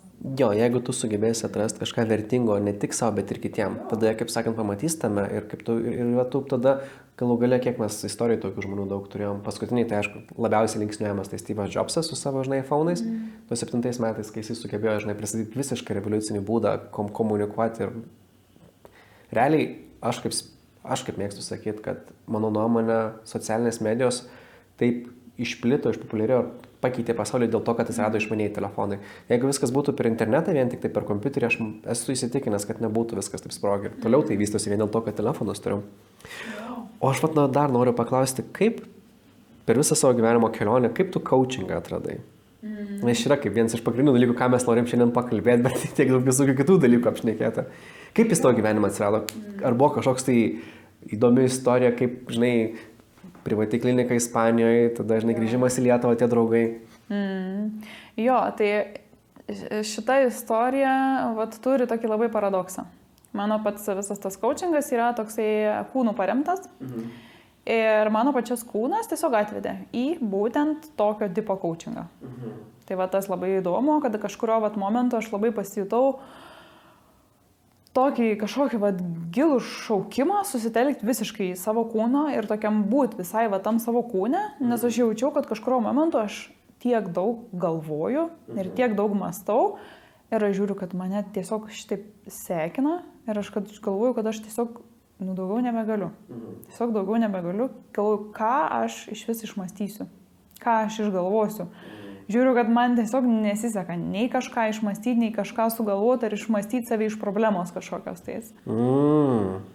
Ir aš galvoju, gerai, tai aš tiesiog atsimenu, pradėjau tiesiog labai daug sutelkti savo dėmesį į kūną, tiesiog nuolat jame tiesiog stengtis būti. Ir tai tęsės, atsimenu, visai taip intensyviai, kas 2-3 savaitės. Ir aš žiūriu, kad per tas 2 savaitės man pradėjo eiti visokie suvokimai, atsakymai. Toks jausmas, kad aš ieškojau tų suvokimų ir atsakymų jau kurį laiką, nežinau, gal buvo koks pusmetis praėjęs, tokioj visai keistoj, šiek tiek tokioj įtampoj. Ir pradėjo eiti, pradėjo lengvėti visas kūnas, atrodo, aš pradėjau būti visame kame, kas vyksta. Ir atsimenu dar, aš tuo metu kažkaip kaip tik Malaizijai buvo tas dienas ir aš atrodo toks, čia šurmuliai, čia miestas, čia milžiniški kažkokie pastatai, dar kažkas, o aš tiesiog būnu, tiesiog savo kūne ir tam tikrose netgi pozicijose kūno, kur aš tiesiog judinu kažkiek tą savo kūną, tarkim, ir jaučiu viskas, kas jame yra ir kaip veda aš klausausi. Klausaus ir toks jausmas, kad mes kaip kokį siūlą traukiam, kol staigiai ištraukiam kažką tokio. Tiesiog tokio kažką unikalaus, tokio, žinai, visiškai, ko man ir reikėjo visą laiką. Ir aš kažkurio momentu tiesiog pajaučiu, kad čia yra absoliučiai toksai genialus būdas moterim, kurios linkia būti savo galvoj, atrasti kažkokius tais atsakymus ir apskritai bendrą tokį lengvumą, bendrą tokį džiaugsmą, lengvumą kūne, kur tu tiesiog jauties, kad tu gali pradėti šokti tiesiog. Aš ten laukiu kažkur, kad ir viešoje vietoje aš galiu pradėti judėti, ne? Arba aš galiu pradėti dainuoti, jeigu aš noriu, žinai, net bendras toksai visas atrodo gyvumas, toks atrodo bendras visas toksai gyvybės pojūtis visam kūne atrodo toksai. Atrodo visos emocijos eina laisvai, atrodo ir geros, ir blogos, ir tuo pačiu metu atrodo viskas, kas yra, žodžiu. Toks jausmas, žinai, kaip kokia išdžiūvus upė ir staiga va ten vanduo ir ten aplinkui visokie augalėliai, žuvis. Grįžta gyvybė, žinai. Va toks jausmas buvo man. Ir aš galvoju, wow, tai man reikia šitą kažkaip paskleisti. Pasidalinti. Jo, man atrodo, reikia visu šito kažkaip dalintis ir kitas moteris į tai vesti, žinai, kad būtų daugiau savo kūne tiesiog, nes čia va toks esminis visiškai dalykas yra. Ir aš pradėjau tiesiog vieną žodį, žinojau angliškai tiesiog, tokį dalyką kaip, pavyzdžiui, embodiment, nes gau lietuviškai šitokio tai nėra ir aš pradėjau googlinti. Įkūnymas gal? Taip, jo, bet įkūnymas, žinai, įsikūnymas, toks atrodo, žmonė palauk, su kuo čia susiję, čia gal palauk, čia tas filmas, o čia gal palauk, ne, čia kažkas kita, gal čia reinkarnacija, čia gal kažkas. Toks atrodo visiems žmonėms neaišku, apie ką čia iš vis yra. Okay. Jo, ir aš pradėjau tiesiog googlinti, kaip aš galiu šitą dar daugiau išmokti ir kaip galiu pradėti vesti moteris, va tokiu va keliu. Ir aš atradau mokyklą. Ir aš pradėjau joje mokytis. Ir aišku, aš labai ilgai pati praktikavau su įvairiausiais ten potyriais, man ten per tą kūną išeidinėjo visokių dalykų, kur aš ten per daug metų buvau prikaupus ir, jo buvo sudėtingų momentų kitą kartą. Kūnas padėdavo paleisti visą tai, ar ne? Jeigu nes negalėjai išjausti tuo metu, tuo akimirką ir jis tai susikaupė ir paskui per kūną turi paleisti, nes jis būtent sukaupė visą tai kaip kažkoks kietasis diskas informacijos. Ok, pagaunu. Jo, tai vat visas tas procesas toks jis ir įvyko, kad atrodo, kad per, nežinau, tenais gal kokio pusmetį ar metus atrodo toks jausmas, kad man vis vyko vis kažkokie tai procesai stiprus ir aš atrodo dar daugiau suvokiau, kaip viskas veikia ir kur yra va, tie kritiniai taškai, kaip reiti, kaip traukti tą siūlą, žinai, nes čia toks atrodo visiškai toksai takelis yra, kur mes einam ir jis atrodo atsiveria staiga, žinai, kažkoks va, dar vienas naujas toksai kaip požiūrio taškas ar dar nauja kažkokia įžvalga, suvokimas, ar čia toks atrodo labai subtilus dalykai pradeda vykti per kūną. Tai tu realiai atradai savo pamoką, savo žinutę, savo stilių, kaip kaučinti iš esmės ir tu nori tuo dalintis. O ar gali pasidalinti, mes dar prie to grįšim, kaip toje mokykloje vis vyko visą tie mokymai ir taip toliau. Ko jūs ten mokė? Čia kaip kaučingo mokykla, aš suprantu, jo? Taip, jo, bet jinai yra vis tiek labiau orientuota, netgi ne labiau, o visiškai absoliučiai orientuota į kūną. Visiškai viskas vyksta somatiniu lygmeniu. Ir vis tiek tai yra aišku kaučingas, bet kokiu atveju kaučingo metodu paremta viskas. Ir iš esmės gal naudinga tuo, kad čia nereikia eiti kažkokias šokio praktikas papildomai ar kažką, tiesiog klientė jinai ateina, ne, vat, mes kaip dabar sėdim, gali vykti taip sesija, tarkim, arba netgi ir internetu, žinai, ir per nuotolį.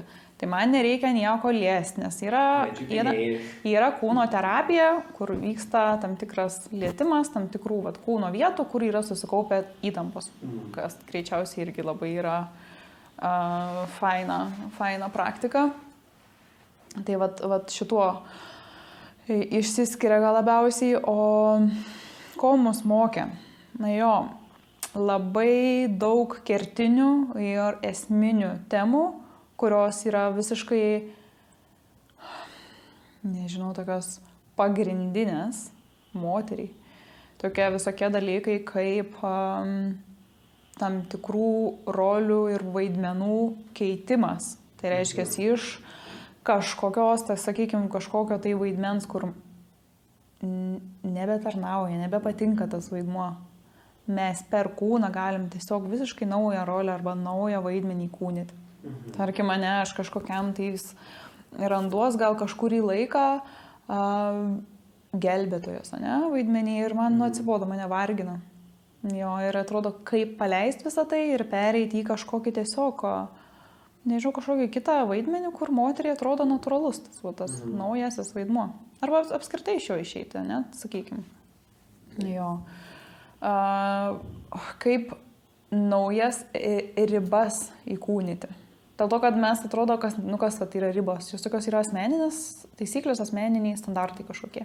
Kur nenorim, kad kiti peržengtų. Taip, bet moteris linkę yra kažkaip vis tiek peržengti. Dažnai vis tiek linkę. O kodėl? Dėl to, kad tos ribos dažniausiai tik protė. Dažniausiai tik protė, jos nėra įkūnytos visiškai pilnai. Teorinės. Tokios jo teorinės. Aha, jo kažkur žinau, kad taip yra, bet vis tiek ateina situacija, aš peržengiu tas ribas vis tiek. Ir čia nebūtinai tos ribos yra apie kažkokius kitus žmonės, kad jie ten kažkaip nesielgtų su mane kaip nederėtų, bet ir mano tokios su savim asmeninės ribos, ne. Na, aš, pavyzdžiui, žinau, ne, tarkim, kad man ten, jeigu aš telefonų naudoju, ne, virš 2-3 valandų per dieną, nu, man blogai, ne, tarkim. Bet aš vis tiek peržengiu ir toliau ten 5 valandas kažką darau, žodžiu, jo. Arba man žinau, kad man nėra gerai sėdėti ten visą dieną 8 valandas. Nu, aš ta prasme jaučiu iš savo kūno, man nėra gerai. Nu, bet aš vis tiek sėdžiu 8 valandas. Nėra nubrėžta tų ribų. O tas ribų brėžimas, jisai nėra visą laiką vien tik tais apie tai, kad aha, jo, vat, užsirašiau, man taip ir taip, aha, įsikaliau galvą, kad taip ir taip yra gerai. Neveikia. Neveikia. Reikia įeiti tokią būseną tiesiog, kur kūnų mes galim patirti, kas tai yra.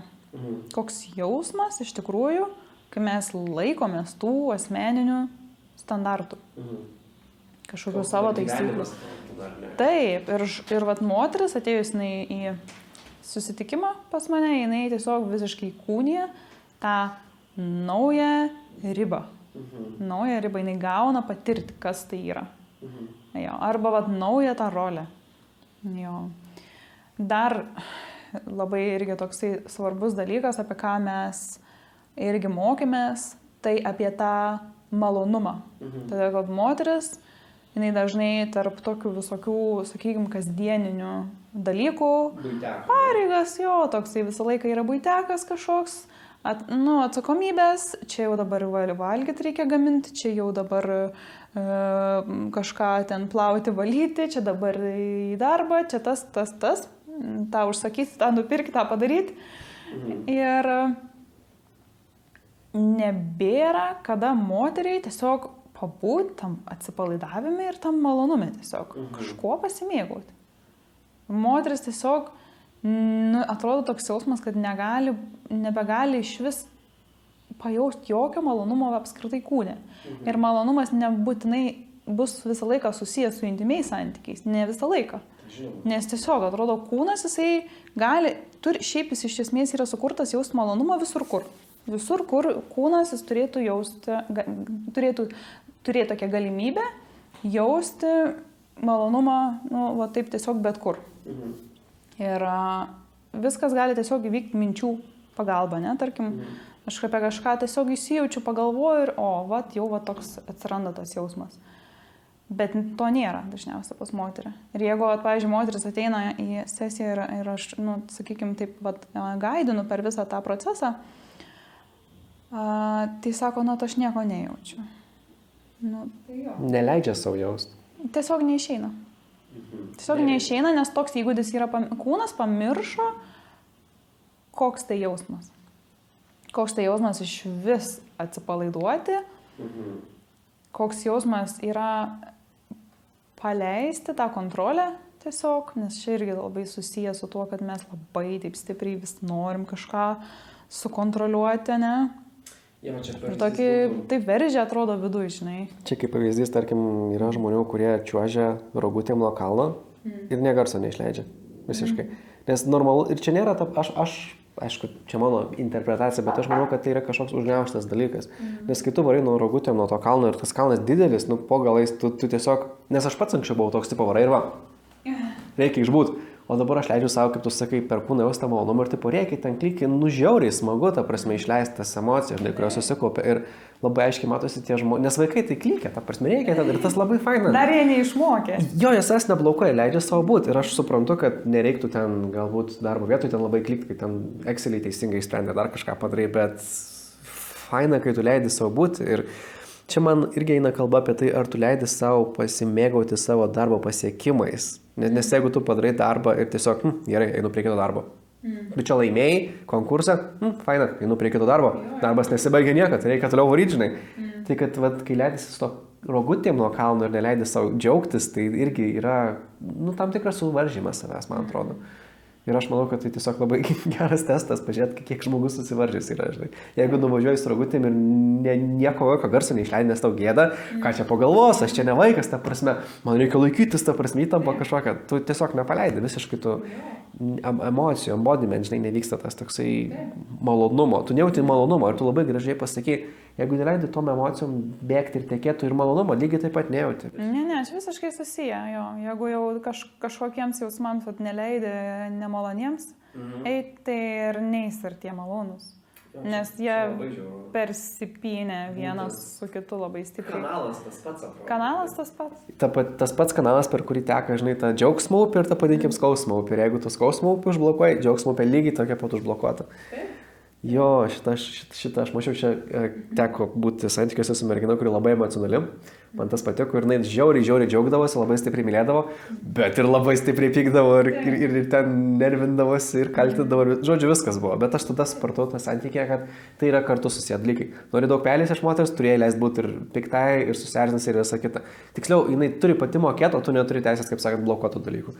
Nes jeigu, kaip sakant, neleisi jai būti, jinai galų galiau užsidarys ir nebus nei meilės, nei džiaugsmo, nieko. Jinai bus tokia, kaip ten sakoma, pilka pelytė, žinai. Ir tai nėra mūsų natūralus būdas. Kaip sakiau, tas pats pavyzdys, važiuoja nuo kalno ir emocijų nėra pa žmogų. Tai aš manau, kad čia susiję šitie dalykai visai yra. Ir dabar galvojant, kiek daug gyvenimo spalvų imi nebematyti. Nes yra spalvos, yra garsai, žinai, yra fiziniai visokie prisilietimai, šilta, šalta. Bet yra ir tos emocijos, kad jos irgi yra dalis gyvenimo džiaugsmo, dalis gyvenimo, kaip sakant, skonio. Ir jeigu tu neleidi savo emocijų jaust, tu prarandi dalį gyvenimo. Blemba. Tikrai. Jo.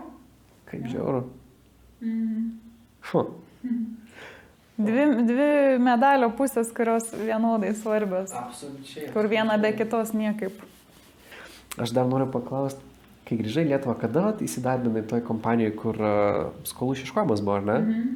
Ir kaip jautėsi ten? Nes aš atsimenu, kad kai su tavim susipažinau, tu buvai tam periode, kai jau, kaip sakant, buvai nusprendus, kad jau reikia keisti kažką gyvenime. Jo. Nes man įdomu, galbūt yra tam tikrų paralelių tarp kažkokio emocijų užgniaužimo ir būtent darbo ten. Nes tu tada, kai man pasakoji, kad tu prastai jautiesi, kai reikia žmogui pranešti, čia išieškosim skolas, visą kitą, kad jau reiškia, tu pušini žmogų daryti kažką, ko jis labai nenori daryti. Jo, tai tas darbas toksai man buvo visai ne pagal mane, nes ten ir sėdėti, žinai, reikia, ir ten gauni, kaip sakant, 50 problemų per dieną. Su kiekviena žmogaus byla yra viena maža problema. Tiesiog ir tu turi spręsti jas taip pat. Viena po kitos. Tai jo, kūrybos tame yra nedaug, nes yra tam tikri standartai, kaip tu viską turi padaryti. Ir jo, ir šiaip, aš tai nelabai, aišku, gerai jausdaus, nes mano toksai atrodo vidus jautė jau tada, kad yra kažkas, ką aš noriu veikti iš tikrųjų, kažkas kitko, žinai, visai. Ir aš jau tada suvokiau, kad aš jau judu, žinai, link kažkur, kur man atrodo jau visai bus tokia realybė, kur mane visai, žinai, išpildanti. Ir, visai užtruko. Žinai, ir tas darbas, aišku, jisai toksai buvo, kaip sakyt, aš po kažkurio momento visai jau kaip išėjau iš darbo, atsimenu, visai sugebėjau atrasti tą dėkingumo jausmą, kad tas darbas apskritai toks buvo. Ir kad kažkurio momentu, kada man tikrai reikėjo, mane palaikė, žinai. Finansiškai, sakykim, taip. Tai man atrodo, kad man toks dėkingumas, žinai, tame buvo. Bet aišku, per tą laiką, kol dirbau, tai toks jo atrodo, oi, čia jau, žinai, ne man, toks atrodo, noris kažką, nežinau, kažką tokio bendravimo, kažkokio gyvo su žmonėm, nes ten nebuvo jokio gyvo bendravimo ir atrodo, noris kažką tokio veikti, kas būtų taip, žinai, prasminga ir išpildančiai tiesiog jaustus. Tai tai tokia mano patirtis, žodžiu, tuo darbu. O kaip pat palygintum darbą skolų išieškojime ir coachingą?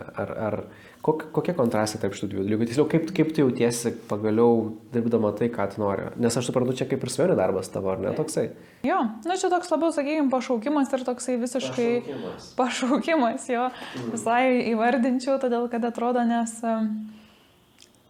man asmeniškai tai labai jaučias. Pačiai, kad čia yra tai, kas iš tiesų yra prasminga man veikti ir daryti. Prasmė, man visiškai yra tai prasminga. Atrodo, kas gali būti prasmingiau, žinai, negu palydėti moterį į jos tą tokį gyvenimą, kur jaučias gyvybinga, tokia žvalia, žinai, energinga ir visą laiką yra toksai, sakykime, fokusas į save, žinai, kur moteris gali į save atkreipti dėmesio, ne tik siūlyt kažką pasauliui ir iš tos tuščios stiklinės, žinai, pilt kažką, žinai, kad nebūtų visą laiką vien tik taip. Tai man atrodo, aš nežinau, aš šiai dienai, pavyzdžiui, nežinau, ką aš dar prasmingesnio galėčiau veikti iš vis, žinai. Tai man toks visiškai atrodo susijęs su visiškai tuo, ką aš noriu daryti. Nes man tai grinai tokia ir paralelė, galvoju, kad, žinai, tas darbas buvo, kai tau, čia ne tavo buvo, aišku, kaltė, bet tavo pareiga buvo, kaip sakant, pradėti procesą, kurį žmonių atimi, o dabar procesas, kai tu žmogui suteikė, žinai. Toks kaip kontrastas, kaip diena, žinai, ir naktis. Aš neatimu, aš tiesiog įmonėms sugrąžinu, kas jom priklauso.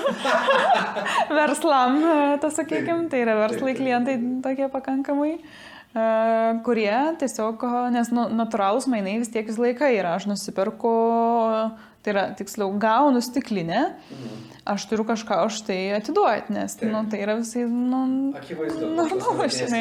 Tai aš negalėčiau pasakyti, kad aš iš jų atimu, aš tiesiog sugrąžinu, kas kam priklauso, žinai, toks atrodo... Čia gražesnis. Čia toks, žinai, karminiai tokie reikalai, žinai, kur atrodo, kažkas turi, kažkas neturi, žinai, tai išlyginkim tą tokį balansą, žinai, kad viskas būtų teisingai, nes verslai, aš sakyčiau, yra pakankamai vis tiek yra svarbus dalykas pas mums šiandieniniai visuomeniai arba šiandieniniai, sakykime, struktūrai, kokie egzistuojantį pasaulį. Tai yra stikliniai, iš kurios geri, yra stalas ir kėdės, ant kurios mes sėdėm, vis tiek yra verslas, bet kokiu atveju. Ir verslas tarnauja, žinai, žmogui. Ir aš, pavyzdžiui, prieš verslą niekada neturėjau kažkokių ten nusistatymų. Čia kažkas tai verslauja, čia blogai daro. Čia iš vis atrodo, tai, žinai, suvokimas iš sovietinių laikų. Kažką čia spekuliuoja, žinai, jau verslininkas. Čia tik noriu užsidirbti. Ta prasme, kas blogo norėjime užsidirbti. Atrodo, tai verslas bet kokiu atveju tarnauja žmogui. Ir jeigu jisai netarnautų, jisai po kiek laiko vis tiek užsidarytų. Visada taip yra. Tai verslas neša kažkokią tai vertę. Aš tai pilnai tą suprantu, ir kai Dailės akademijai buvau, tai ten, vis tiek menininkai verslą žiūri kreivai. Ir realiai aš kaip supratau, kad tai yra tam tikra ideologija, kur yra įkalama jauniems žmonėms, kad verslas blogai, verslas nefainai. Ir dažnai būna dėl to, kad menininkas, jis vis tiek didžiulį ego turi. Dauguma menininkų turi didžiulius ego, nori, nenori. Aš pats kūrybą užsiimu, aš pats tą jaučiu savyje ir reikia išmokti tą paleisti. Nes kai tu tiek daug pastangų įdedi, tiek daug meilės, tiek daug savęs atiduodi ir kiti žmonės tame vertės nemato, tu labai supyksti, žinai. Ir tu būni toks nepasitenkinęs, piktas, pagiežingas. Ir vienintelis būdas, žinai, tą paaiškinti, tai paskui tampa, kad jeigu mano nuostabiaus kūrinio neperka, o kažkino kitą perka, tai tas žmogus jau parsidavėlis. Jau ta prasme ne meną iš čia daro komerciją, daro kažkokį tai blogą produktą. O realybėj, kaip iš tikrųjų yra, tai kad tas žmogus, kuris sėkmingas savo kūryboje, jisai sukuria vertingą produktą savo klientams, iš esmės, žmonėms. Nes jeigu tu nesugebė, kaip sakant, jeigu visi sako, kad tavo ta kūryba yra nevertinga, tai reiškia, tu sukūrei didžiulę vertę savo ir savo draugam tikriausiai, žinai, kaip aš įsivaizduoju, bet nesukūrei nieko vertingo paprastam žmogui, kuris tau ir atneš pinigus, nes draugai tau nemokės už tą darbą dažniausiai. Tai tame ir esmė, jeigu tu kuri auditorijai, kuri nevertina tavo darbo ir tikėsi, kad tau sumokės, tai yra visiška nesąmonė, taip negali būti. Ir verslas man šitoje pusėje ir įkūnė tą būtent aš kuriu vertę, už kurią man žmonės pasiryžę sumokėti savo resursais, savo pinigai, žinai. Bet jie dėl to man sumoka, nes aš jiems vertę atnešiau kažkokią. Ir jeigu aš jiems netnešu vertės, ką tu ir sakai, verslai, kurie neneša vertės, jie neišsilaiko. Neįmanoma išlaikyti, jeigu tu vertės niekam netneši. Ir vienas dalykas yra turėti tą vertę kažkur sandėly, kitas dalykas sugebėti tą vertę išplatinti ir pateikti žmogui, nes nėra taip, kad žmogus pas tai sandėlį ateis. Ne, todėl yra ir marketingas, ir visa logistika. Būt matomas visą laiką ir, žinai, ir toks jausmas, kad tu visą laiką turi tiesiog nepavargti, kalbėti apie tai, ką tu veiki gyvenime. Ir nesvarbu, kad kažkokiai Janinai, žinai, su gėlės nuotrauka Facebook'e jau užknis, kad tu kalbi apie tą patį ir apie tą patį ir apie tą patį, bet, nu, taip veikia. Tiesiog tai, ką tu skleidai ir tai, kokią tu vertę kuri, man taip atrodo, kad, nu, tau tiesiog turi, nu, neatsibost, tiesiog kalbėti nuolat apie tai. Taip. Tiesiog atrodo, o kaip kitaip žmonės tave pastebės ir kaip kitaip žmonės tave pamatys. Tiesiog, kad tu toks esi ir ką tu veiki iš vis, žinai. Galų gale, jeigu tu nekalbėsi ir nesidalinsi, žmonės nežinos, kad tu galėjom padėti. Tai šitas dalykas irgi labai svarbus, kad jeigu tu darai kažką vertingo ir manai, kad tai vertinga, tu privalai, mano nuomonė, platinti tai, kalbėti apie tai, kad tiem žmonėm, kuriem iš tikrųjų to reikia, kuriem tu gali suteikti tą pagalbą, kad jie žinotų, į kur kreiptis. Nes jeigu tu nepasakysi, tai pasakys kažkas kitas ir tikrai gali būti, kad žmogus bus nukreiptas į kažkokius vaistus, į kažkokias, tai žinai, ten psichodelinės medžiagas ar dar kažkur. Nu, realiai žmonės ieško atsakymų, jie, kaip sakant, nori jaustis laimingi, nori pagyti moterys lygiai taip pat. Ir aš tikrai ne vieną moterį žinau, kuri bando ieškoti savo laimės, džiaugsmo visokiose psichodelinėse medžiagose. Nu, ir tu matai, kad tai neveikia. Tas, ta prasme, neveikia šitie dalykai. Galbūt ten vienas kažkoks tai tripas, kaip ten sako, faina, bet jei tu nuolat tą darai, aš ką pastebėjau, kad tokie žmonės, nu, jie išskridę būna. Jiems atrodo, kad viskas gerai, bet jie išskridę, jie, kaip sakant, nelaiko savo kojų ant žemės. Jie tokie... Jo, jie iš tikrųjų yra neįsižeminę. Aš esu taip visai pastebėjus, kad jiems atrodo, jie yra visai pakankamai tose viršutinėse čakrose, kur ten bendraujam su, sakykime, kūrėja labiau sąmonė, bet mes irgi gyvenam žemėje. Nu, tai toks atrodo jausmas, kad vis tiek reikia tvirtai čia irgi būti įsitvirtinus, jeigu tu nori pakankamai sėkmingai funkcionuoti šitoj visuomeniai. Nebent yra neįdomu būti šitoj visuomeniai, tai čia yra, nu, kaip pagal norą.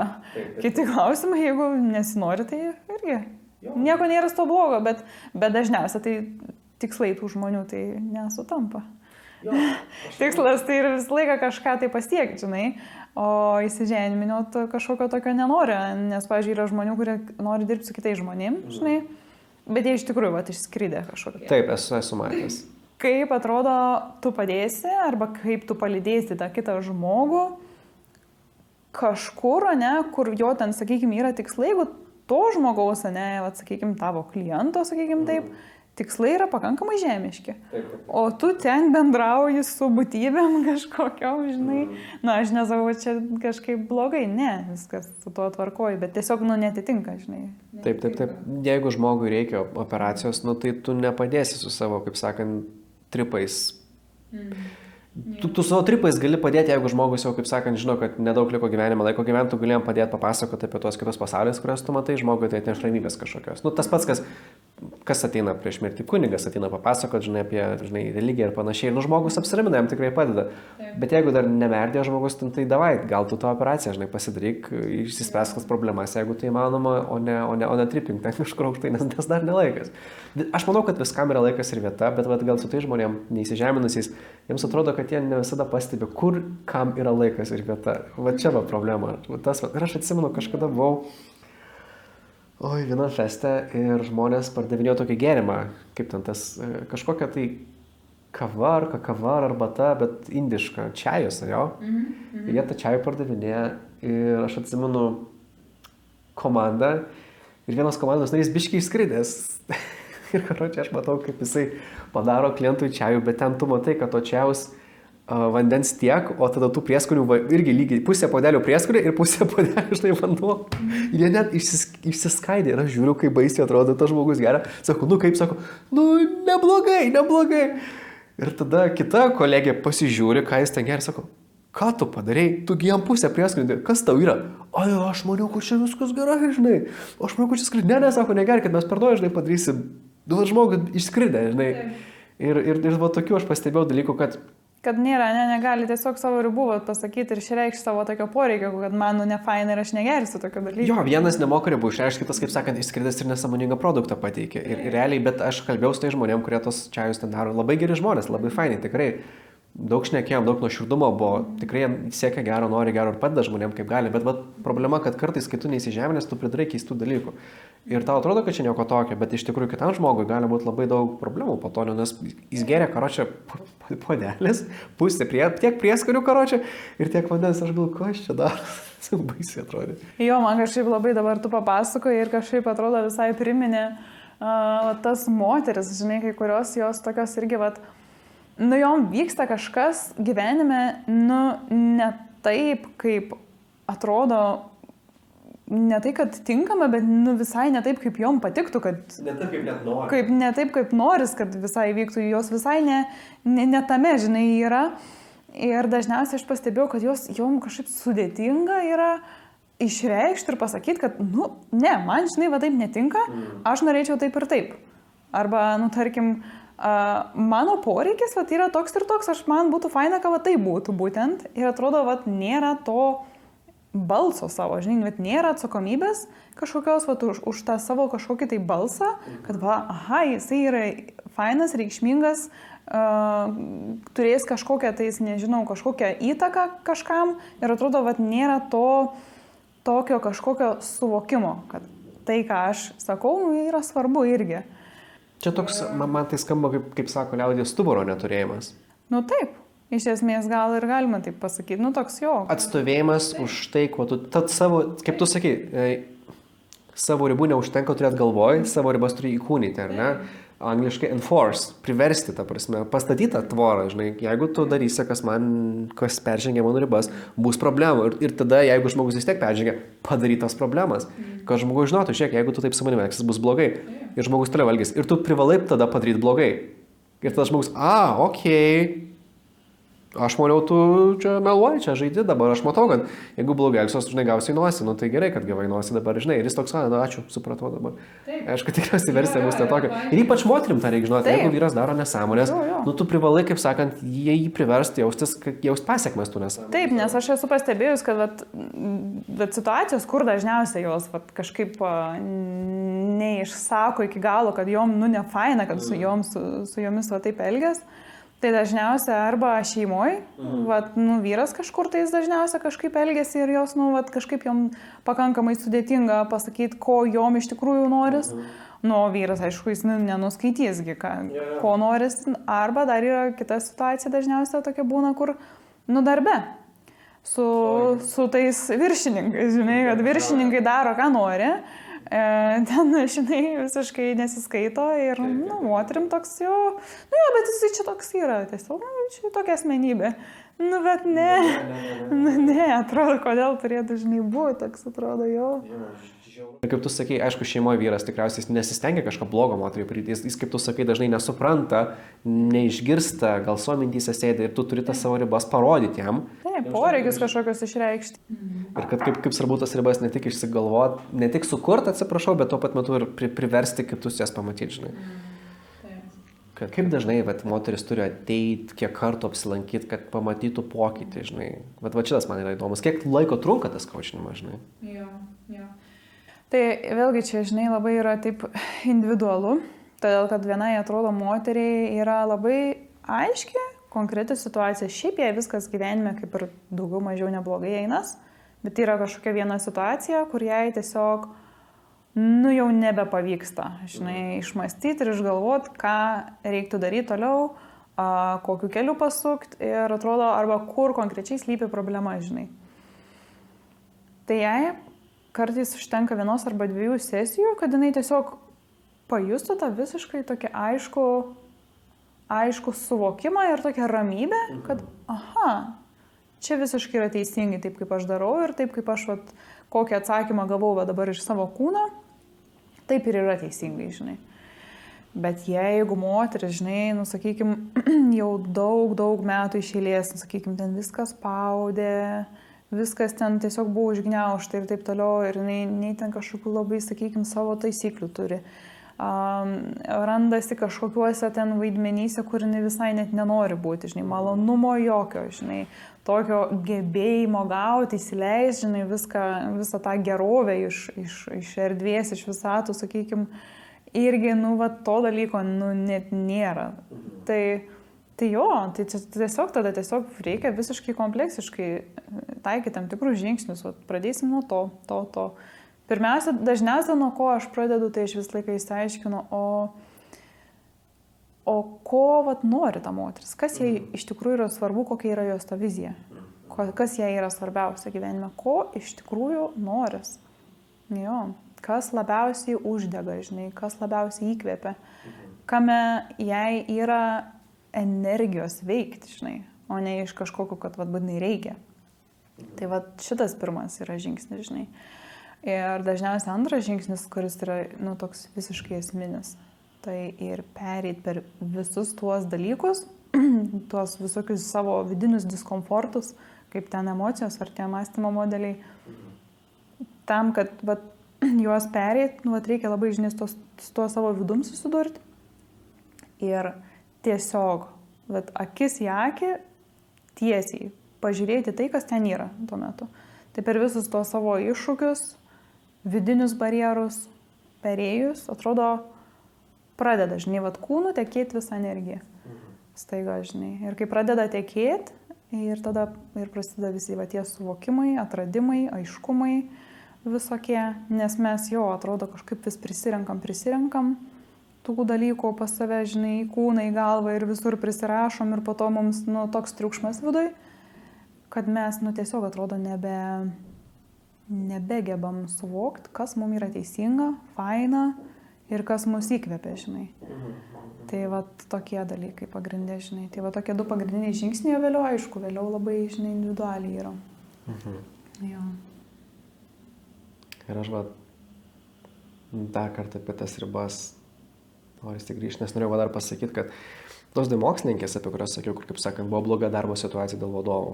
Neatsimenu, kokias pareigas tie žmonės užimdavo. Bet esmė ta, kad jos, kaip sakant, parodė savo ribas, jas užbrėžė, įgyvendino ir neturėjo to tokio įsitikinimo ribojančio, kad viskas dabar nebus kur dirbti ir viso gero, žinai. Nes, aišku, jos, kaip sakant, turėjo iš tų laboratorijų paskui išeiti, bet kas buvo nuostabu, kad jas labai greitai priėmė visai kitur, ta prasme, nes jos buvo talentingos, veiklios, ta prasme, protingos, labai nuostabios moterys, žinai, labai geros mokslininkės ir jos labai greitai rado vietą kitur.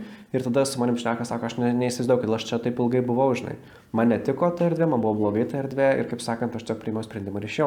Nes aš ir jom dabar viskas nuostabai sekasi, žinai. Ir aš įsivaizduoju, kad tu ir gali moterim padėti būtent tą išspręsti, suteikti tą padrasinimą, kad davai keis kažką. Išmesk tą įsitikinimą, kad jei pakeisi, bus blogai. Jo, žinau, ta kažkokio apsisprendimo ir sprendimo padarimo gale, tai jinai, žinok, taip viskas sudėlioja greitai į savo vietas. Dažniausiai aš esu pastebėjusi ir iš savo gyvenimo, kad aš padariau sprendimą, kad ne, mano standartas ir noras tai yra toks. Ir aš taip stipriai pasijaučiu verta to dalyko ir viskas. Ir atrodo, man belieka ilsėtis tam savo tokiam gebėjime gauti ir visą šitą priimti. Ir atrodo ir viskas. Tiesiog tiek kartais moteriai ir tai reikia. Padaryti sprendimą, jaustis visiškai, atrodo, pilnai verta, gauti visus šitos dalykus, kurių norisi. Ir viskas. Ir atrodo, būna taip, kad susidėlioja viskas savaime, net daugiau net veiksmų netliekant. Būna, kad aišku, reikia kažką dar padaryti, bet tiesiog kartais užtenka, kad mes tiesiog, atrodo, atsiveriam, įkūnijam tą jausmą tokio visiško pilno vertumo ir viskas taip gražiai, žinai, susidėlioja. Pilno vertumo jausmą, kad esi verta tų dalykų, kurių tu sieki, kad išmešti iš galvos tą, kad ne, čia tai, ko aš esu verta, tai yra tik tai, ką aš ir turiu dabar, žinai. Ir tu moterim padedi tą, kaip sakant, patikėti ir priimti tą sprendimą. Taip. Nice. Tai ačiū tau už pokalbį. Ačiū tau, Raimonda. Labai įdomu buvo. Aš daug apie tai dalykus sužinau, kurių prieš tai net neįsivaizdavau, kad buvo. Nes mes jau kiek čia, porą metų pažįstame, ar ne? Kažkur. kažkur porą metų ir ta prasme, jo, dabar va, tas pilnesnis vaizdas pagaliau susikūrė, va, kas ta Raimonda yra. Tai va, tai greitai, ačiū tau, kaip sakant. Ačiū. Ir ką, iki kitų kartų. Iki. Ate. Ate. Ačiū visiems, kurie išbuvote iki galo. Mes tikrai nesitikėjome tokio stipraus palaikymo. Nors iš pirmo žvilgsnio keli šimtai peržiūrų nėra daug, tačiau įsigilinęs supranti, kad tai yra tavo draugų, artimųjų ir pažįstamų laikas, kurį jie padovanoja būtent tau. Jausmas toks, tarytum į tavo gimtadienį atėjo visi mylimiausi žmonės, nors tu net neorganizavai šventės. Ir apskritai galvoji, kad niekas nežino, kada tavo gimtadienis. Jūsų dėka mes esame be galo laimingi ir jau šiandien lekiam filmuoti sekančio epizodo.